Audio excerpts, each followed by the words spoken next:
maneira como ele me visitou no dia 6 de janeiro. Não deixa de ser Deus, continua a ser o mesmo. Não prometo que até o fim da meditação eu consiga estar de pé, mas, portanto, o problema é do hábito. Vou tentar, quando já não puder, eu vou me sentar. Queremos agradecer a todos os irmãos e amigos que, desde o princípio, nos têm acompanhado nesta lida, e não há dúvida nenhuma que sentimos grandemente o calor, o carinho e, sobretudo, aquela força que é invisível, mas que é real, de Deus em nos sustentar a todos. Não sou um filho especial de Deus, sou um filho de Deus como todos os outros filhos. Aliás, se há alguém que não faz discriminação é Deus. Quando nos incorpora na sua família como filhos, estamos no mesmo patamar. E os irmãos que têm acompanhado as últimas meditações sabem que temos estado a trabalhar no Evangelho de Marcos. E vamos continuar.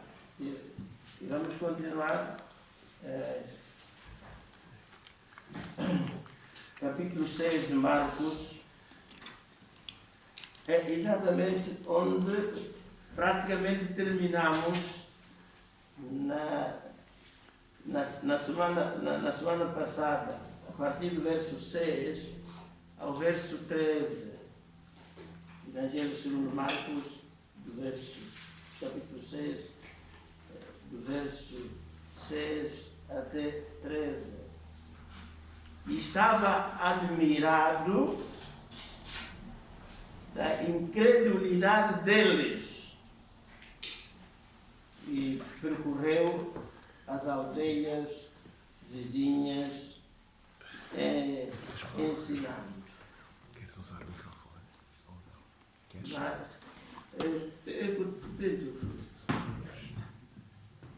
E nós estamos a ouvir bem? Sim. Não precisa um bocadinho mais.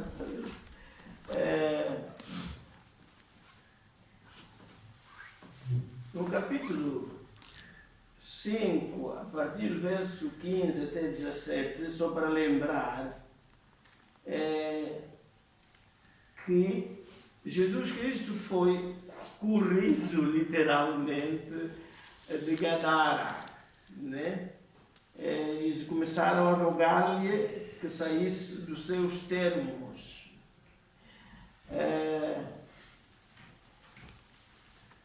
Depois, no capítulo 6, do verso 2, chegado ao sábado, começou a ensinar, e muitos, ouvindo, se admiravam, dizendo: de onde lhe vem essa sabedoria? E termina, meus irmãos, esta secção, Jesus Cristo a dizer que lá em Nazaré a incredulidade era também grande. Por que Marcos está a escrever isto assim? Realmente é que em todos os passos, nosso Senhor Jesus Cristo estava a ser acompanhado pelos seus discípulos. E um dos projetos de Jesus era, sem dúvida nenhuma, capacitar, em termos teóricos e também práticos, os discípulos de maneira a poderem desenvolver a atividade, mesmo quando ele não estivesse com eles.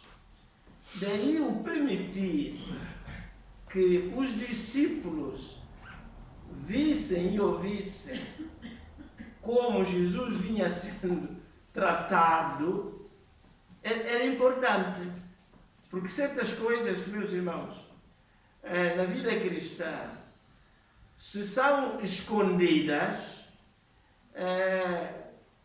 os outros podem ser levados a pensar, bem, aquela pessoa, aquele outro é um super-homem. E depois fazem uma caminhada cristã na ilusão. E quando chegam os momentos difíceis e as provas complicadas, a pessoa começa assim, mas e agora? Eu sempre disse que isso não é possível, e agora como é que vou fazer? Meus irmãos, eu sinto-me confortável que os irmãos sabem que desde a primeira hora sempre ensinamos, sempre exortamos, sempre chamamos a atenção que a vida do cristão é uma vida sujeita a aflições, como disse Tiago, né? Que Elias era um homem sujeito às mesmas paixões. Se não fosse assim, qual seria o meu papel aqui? Não tinha coragem de aparecer, né? Porque os irmãos não diziam, mas afinal ela andava a ensinar que é tudo cor de rosa e que não acontece nada disso, e agora? Não, portanto, é isso que Jesus Cristo está aqui a fazer.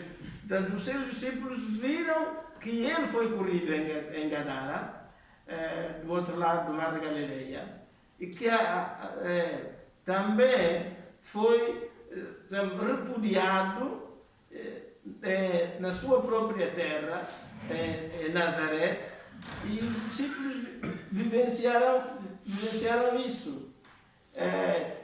E no verso 6 do capítulo 6, meus irmãos, Jesus, apesar de estar profundamente admirado da incredulidade dos nazarenos, e percorreu as aldeias vizinhas ensinando.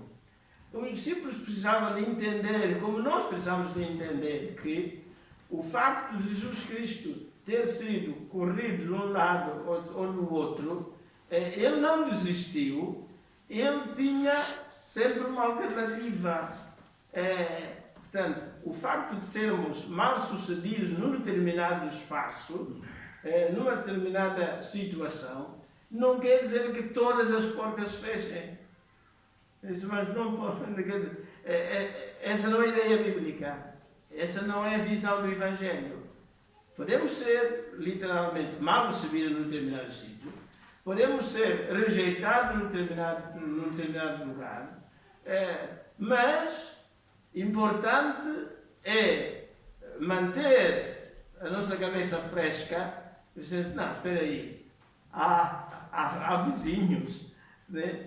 Nós moramos num prédio, né? A família, tanto frente à nossa porta, não nos abre a porta. Não vamos concluir que todas as outras famílias no prédio também não vão abrir a porta. É preciso fazer como Jesus Cristo. Não. Então, há a vizinhança, as aldeias vizinhas. E os discípulos precisavam de entender isso, que havia alternativa. Posto isto, meus irmãos, ainda há outra coisa. O verso 7 diz, chamando-os a si os 12, começou a enviá-los 2 a 2 e deu-lhes poder sobre os espíritos imundos. Sempre se diz que Deus, quando chama, capacita. Portanto, Deus chamou o irmão ou a irmã para desempenhar uma determinada tarefa.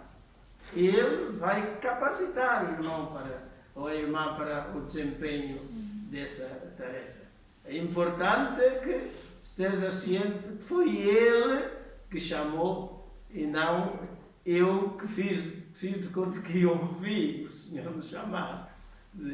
Porque se for o Senhor a chamar, Ele vai os capacitar.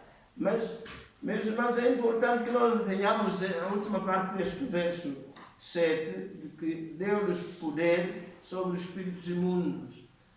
Porque um pouco mais à frente nós voltaremos a isto. Ele capacita-os e capacita-os extraordinariamente. Concede-lhes poder para intervir até no mundo do oculto.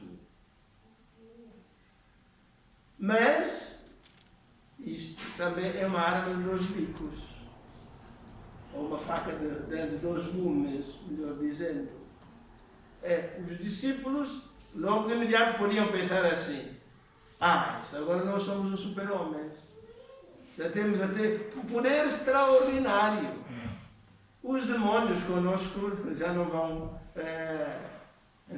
ser capazes de, atrapalhar a nossa vida.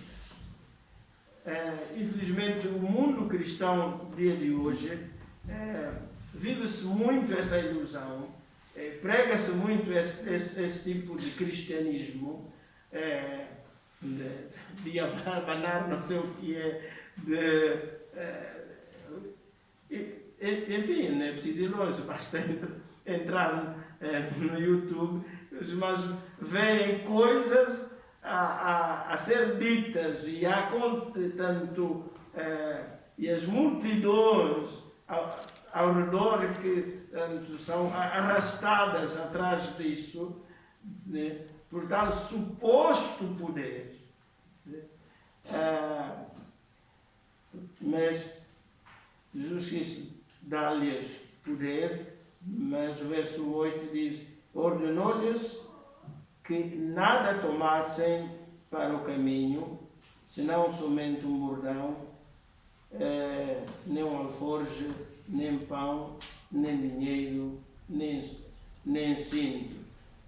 Isso no verso 8. Claro que isso é a urgência. A urgência obrigava que eles, segundo o plano do nosso Senhor Jesus Cristo, né, que se devagassem, que se entretessem com estas coisas.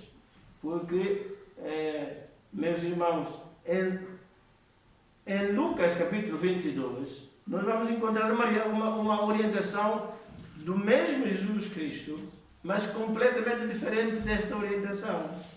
Lucas 22, 36. Exatamente para nós não sermos facilmente levados a formar doutrinas e convicções apenas com base num trecho das Sagradas Escrituras. Verso 35 e 36.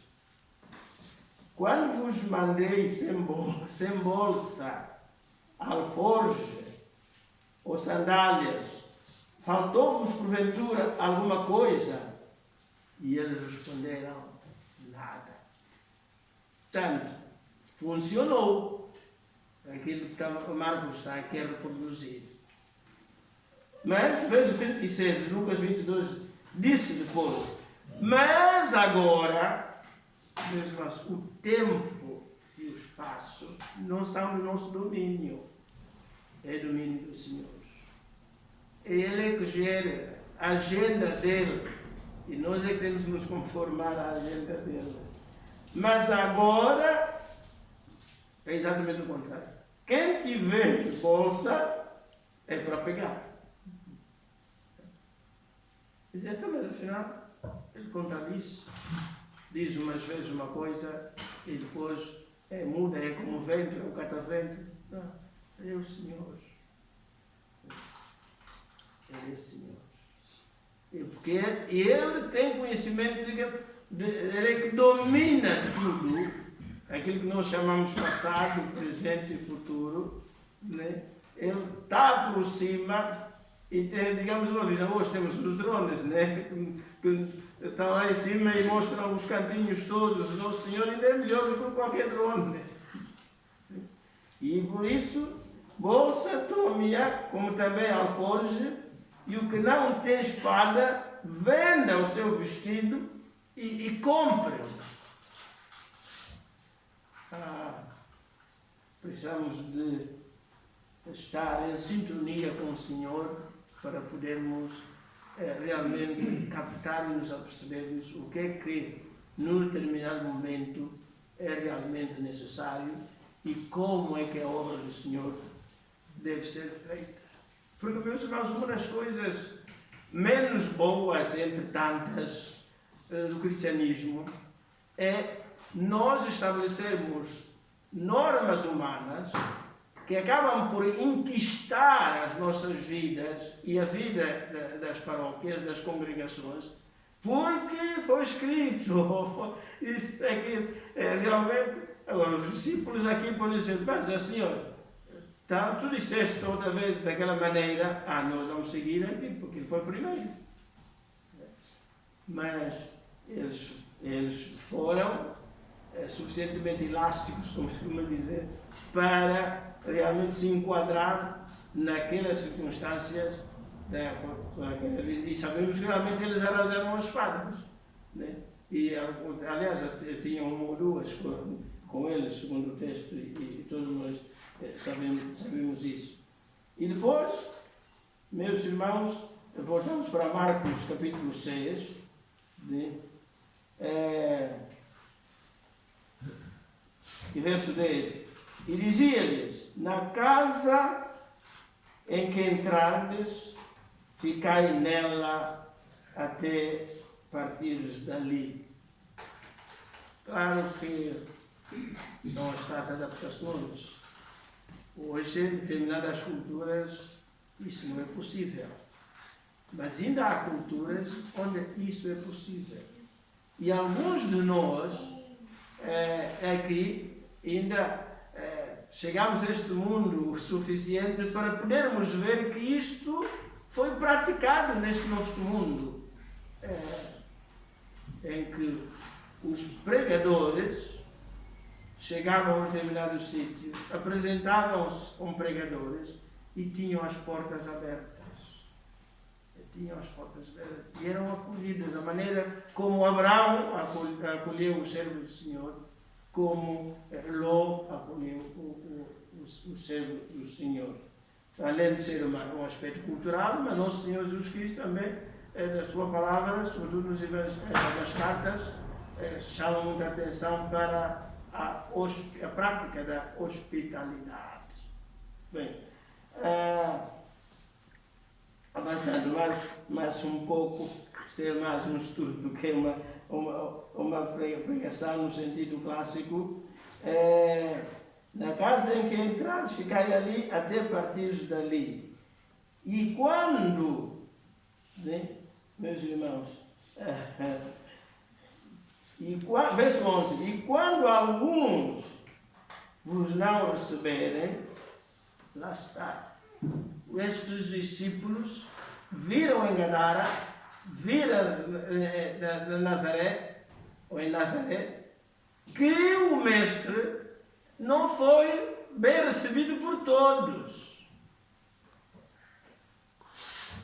E, meus irmãos, nenhum de nós há de ser bem recebido por todos. Nenhum de nós. Seremos bem recebidos por uns e seremos literalmente rejeitados por outros. Mas faz parte da condição de ser discípulo de Jesus Cristo. Não vale a pena viver com a ilusão de que a gente vai ter apoio 100%. Em lado nenhum. Em lado nenhum.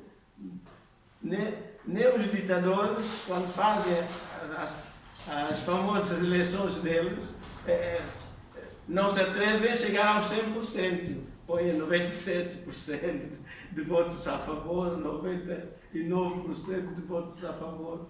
Bem, a história é bem conhecida, tanto aqui em Portugal como em muitas outras nações, que a coisa é assim, né?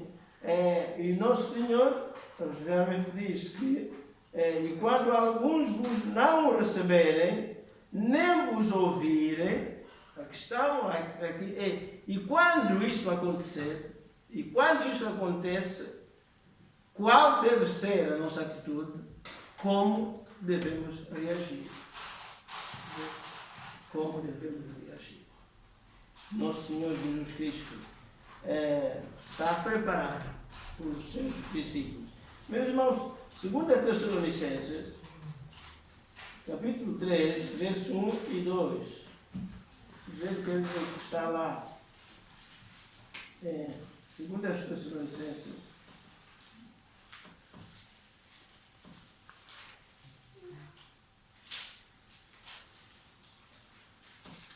Um dado que importa sempre reter, porque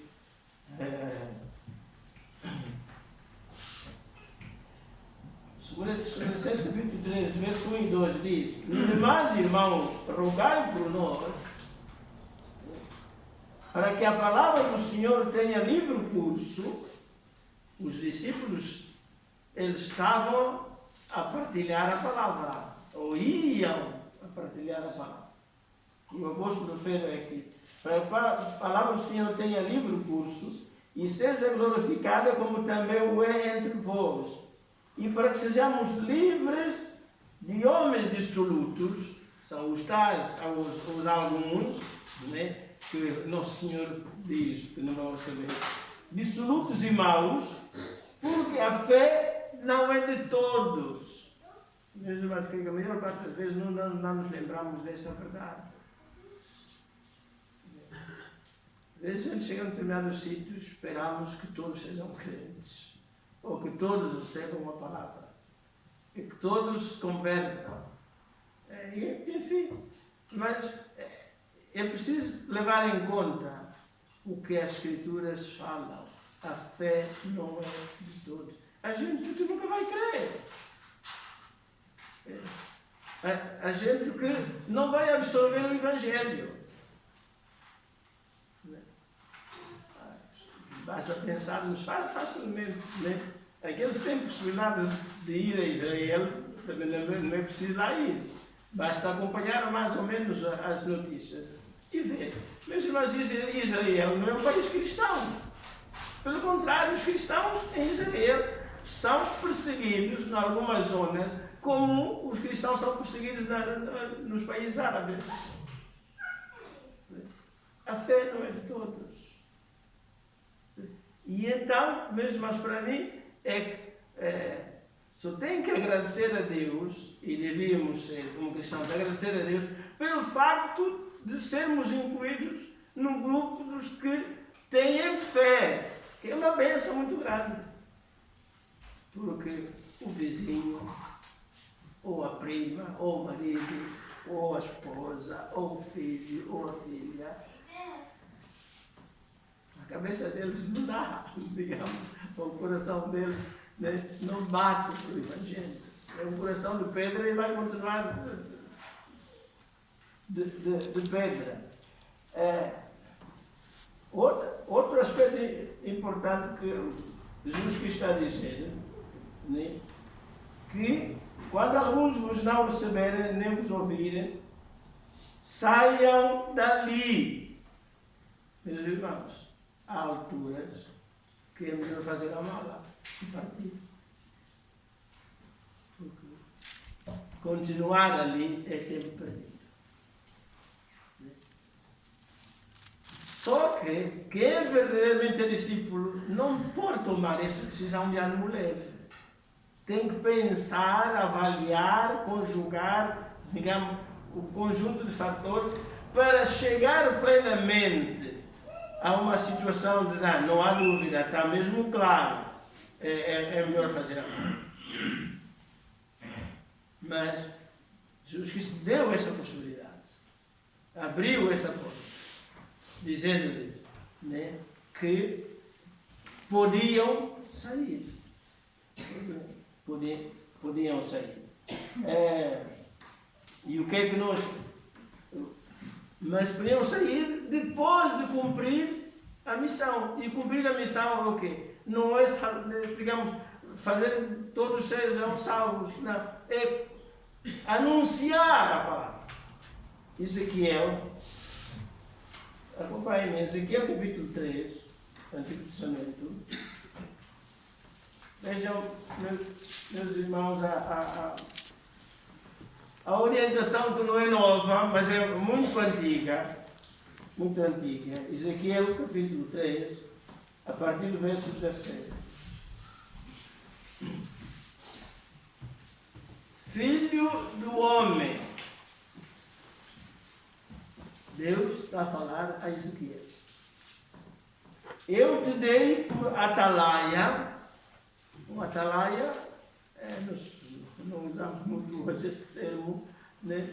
Um atalaia é um sentinela, algum vigilante, é alguém que vai à frente e avisa as pessoas, cuidar que há perigo. Tá? Eu te dei por atalaia sobre a casa de Israel, e tu da minha boca ouvirás a palavra e os avisarás da minha parte. Quando eu disser ao ímpio, a mensagem é a mensagem de Deus, não é do atalaia. Né? Quando eu disser ao ímpio, certamente morrerás, a proclamação do Evangelho leva a isto. O salário do pecado é a morte, mas o dom gratuito de Deus é a vida eterna. Né? Certamente morrerás, ao ímpio, certamente morrerás, não avisando tu. Portanto, se eu fujo da minha responsabilidade, o discípulo é enviado para ir anunciar e faz como Jonas, né? Não avisando, não falando para avisar o ímpio acerca do seu caminho ímpio, para salvar a sua vida. Aquele ímpio morrerá na sua maldade. Meus irmãos, depois há aquilo mas o seu sangue da tua mão o requererei. O discípulo, meus irmãos, só tem que fazer aquilo que o Senhor disse. Para ter a sua consciência limpa e tranquila. Não, eu falei, eu partilhei, eu exortei, eu chamei a atenção, eu quis abrir-lhes os olhos, mas eu não quis. Mas, verso 9, se avisares o ímpio e ele não se converter da sua impiedade e do seu caminho ímpio, ele morrerá na sua maldade, mas tu livraste a tua alma. O que é que isto quer dizer, meus irmãos? A versão do Novo Testamento, em Marcos capítulo 6, que estamos a ver, é exatamente traduzido por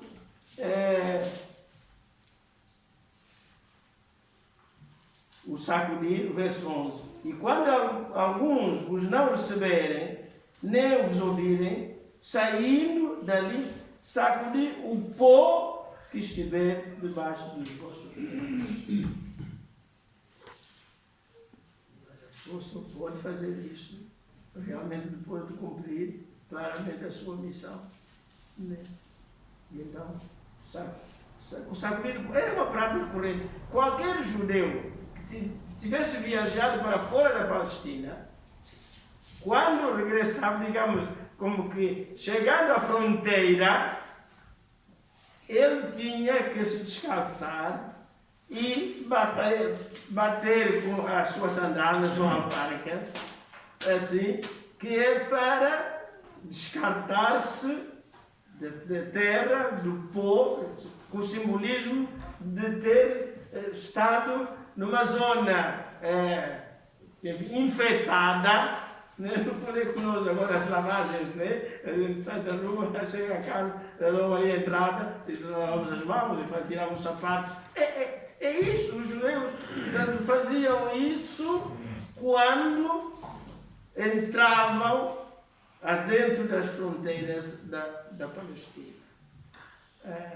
E o discípulo o podia e devia fazer. E acrescenta, dizendo que sacudiu o pó que estiver debaixo dos vossos pés em testemunho contra. É exatamente o que lemos em Ezequiel. E irmãos, para vermos que no campo missionário, isso foi praticado. Atos dos Apóstolos, capítulo 13. Atos dos Apóstolos, capítulo 13.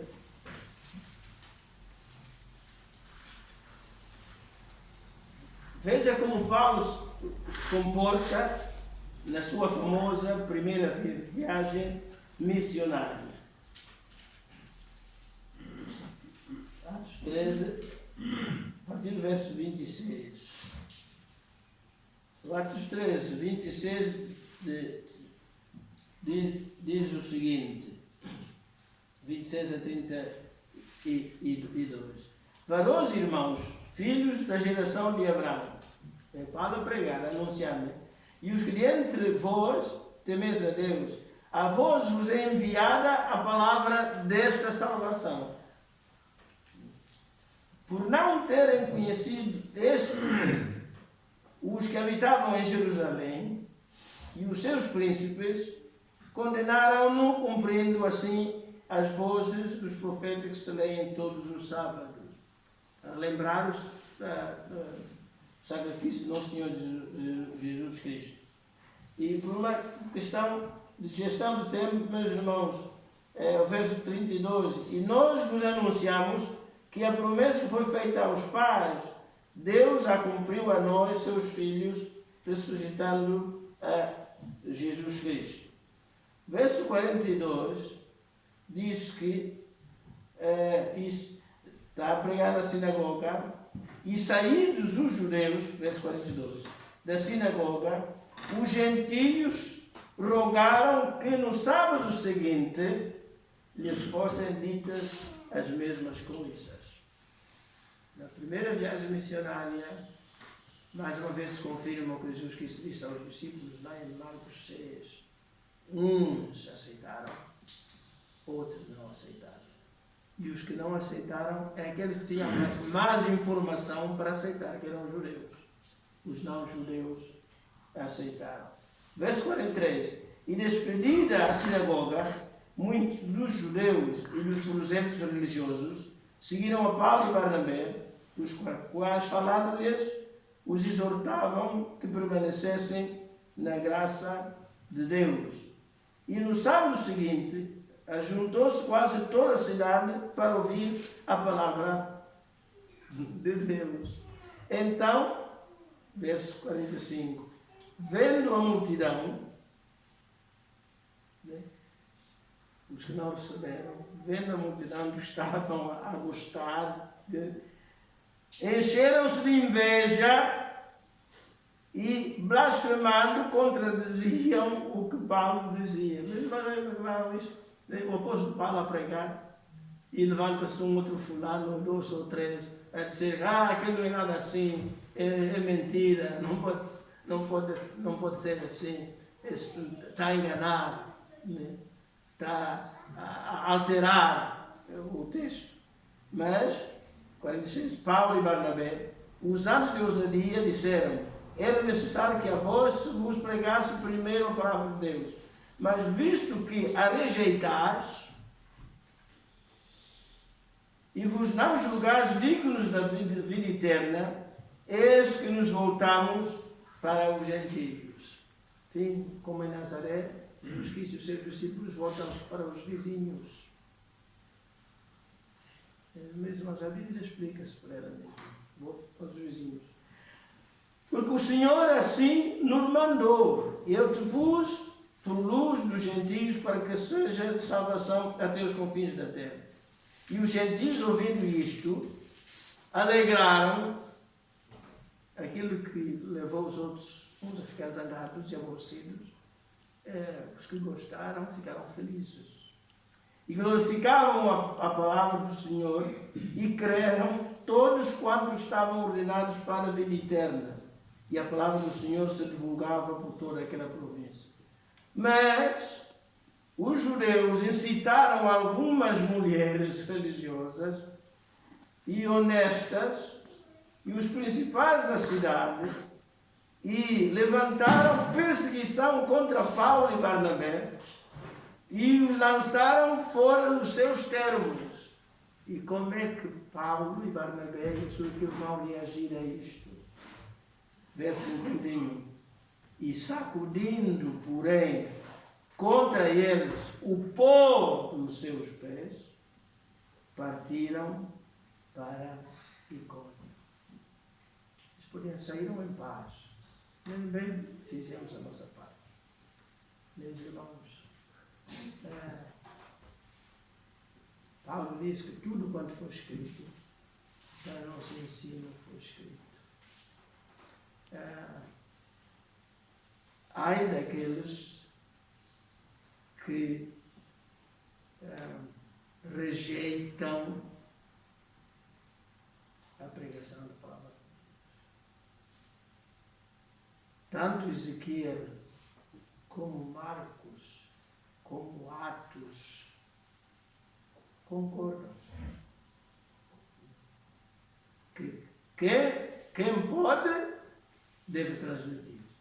O outro que recebe, o ideal é que recebesse de bom grado, de bom ânimo, mas se rejeita e leva que quem nos traz a boa nova, a verdade, sacuda o pó, ai daquela casa cuja porta foi onde os servos do Senhor tiveram que sacudir o pó. Meus irmãos, que quem vier possa realmente encontrar ambiente acolhedor. E assim nós cumprimos, como diz Paulo em Gálatas, a lei do Senhor. Uma boa semana a todos.